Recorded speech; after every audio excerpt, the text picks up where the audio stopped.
గంగి గోవు పాలు గంటెడైనను చాలు, కడివెడైననేమి ఖరము పాలు.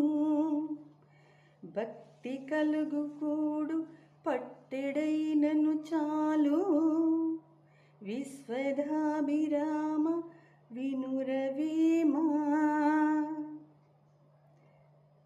గంగిగోవు ఆవు పాలు కొంచెమైనా చాలా శ్రేష్టమైనవి, అమ్మ పాలు లాంటివి, చాలా బలమైనవి. అదే ఖరము గాడిద పాలు కడివుడైనా తీసుకొస్తే లాభమే ఉంది. గాడిద పాలు అసలు ఎవరు కూడా తాగరు, తాగలేం కూడా.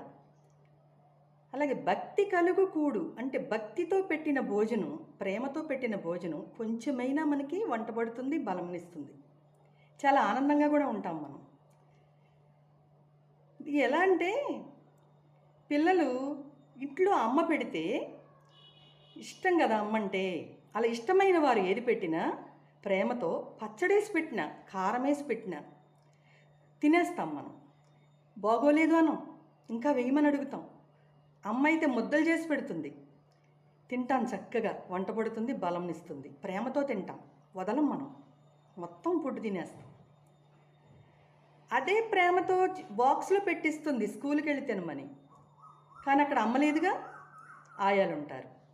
కొంతమంది ఆయాలు అమ్మలాగా పట్టించుకుంటే ప్రేమతో పిల్లలు తింటారు, కొంతమంది పట్టించుకోకుండా తింటారులే అని ఊరుకుంటే, అంతమంది పిల్లల్ని చూడాలంటే ఆయాకు కూడా కష్టమేగా.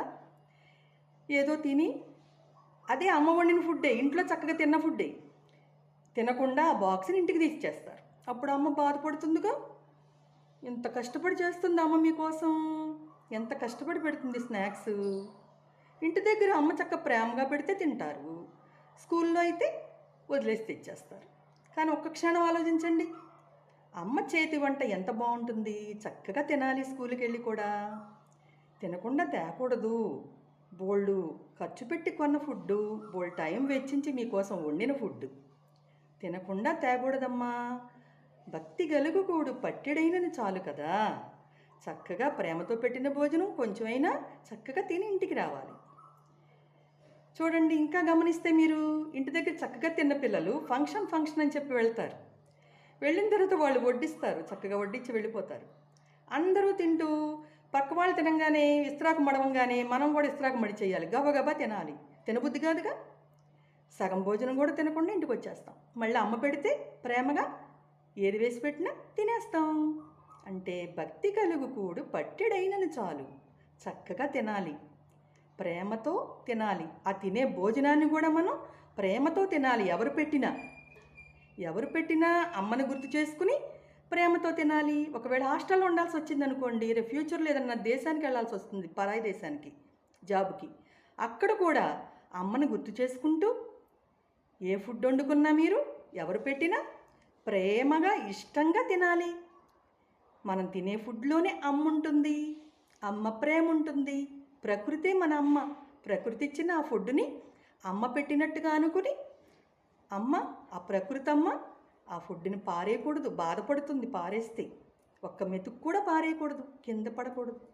కింద పడిన ఫుడ్ని మళ్ళీ తీయకూడదు, నేల తల్లికి వదిలేయాలి. ఈ విధంగా మనం భక్తిగా తినాలి, ప్రేమగా తినాలి. అప్పుడే మనకు వంట పడుతుంది, ఆ ఫుడ్ బలాన్ని ఇస్తుంది. ప్రేమగా తినకుండా బాగోలేదని విసుక్కుని తినకుండా తింటే అది ఆ బలమైన ఫుడ్ కూడా మనకి వంట పట్టదు. గమనించారా పిల్లలు?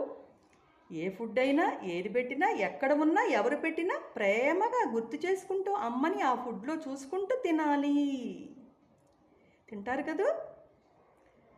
మీకు ఒక చిన్నది రిడిల్ ఇవ్వనా? చిన్నది, అసలే సమ్మరు, అయ్యో హింట్ ఇచ్చేసాని. ఇంట్లో మొగ్గ, బయటికి వెళ్తే పువ్వు, ఏంటో చెప్పుకోండి. ఉంటానే మరి.